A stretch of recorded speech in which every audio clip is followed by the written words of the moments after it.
มาถึง EP ที่ 5 กันแล้วนะครับผมตอนนี้ก็รถบ้านรถนอนของเราเนี่ยครับก็ได้มุมได้ด้านของทุกด้านแล้วนะก็ปิดไปแล้วครับด้านข้างทั้งหมดนะครับนี่ก็จะเป็นทรงอย่างนี้เลยนะเดี๋ยวแกะสติ๊กเกอร์ออกนะครับก็จะเป็นสีดำนะตัวอลูมิเนียมคอมโพสิตนะครับตัวนี้นะ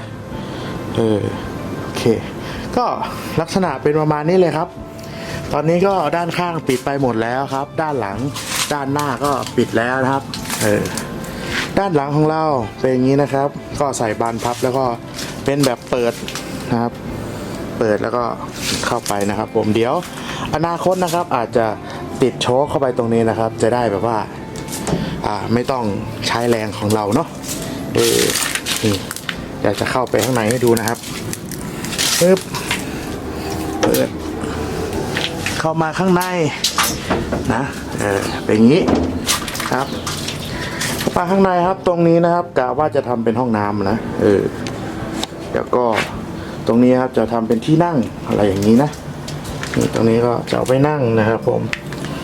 ตรงนี้ก็จะเอาไปนั่งเหมือนกันนะก็ในเวลาที่ไปหลายๆคนนะกับครอบครัวนะไปกับเด็กๆครับก็จะเอาไม้อัดนะครับปูนะครับแล้วก็ยาวมานี่เลยแล้วเอาไว้นอนนะแล้วก็มีชั้นบนอีกนะครับชั้นบนก็เอาไม้อัดนะครับวางลงไปอันนี้ก็นอนได้นะประมาณ2คน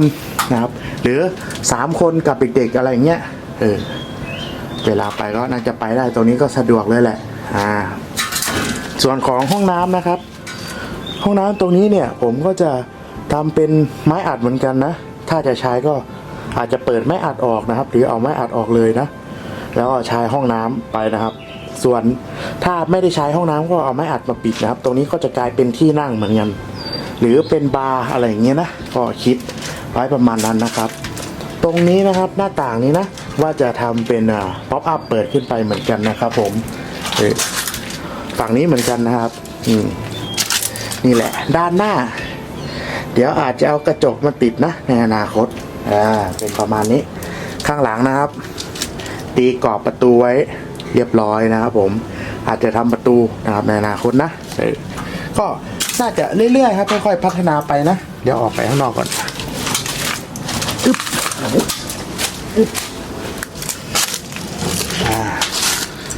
ปิดโอเคประมาณนี้นี่ให้ดูเลย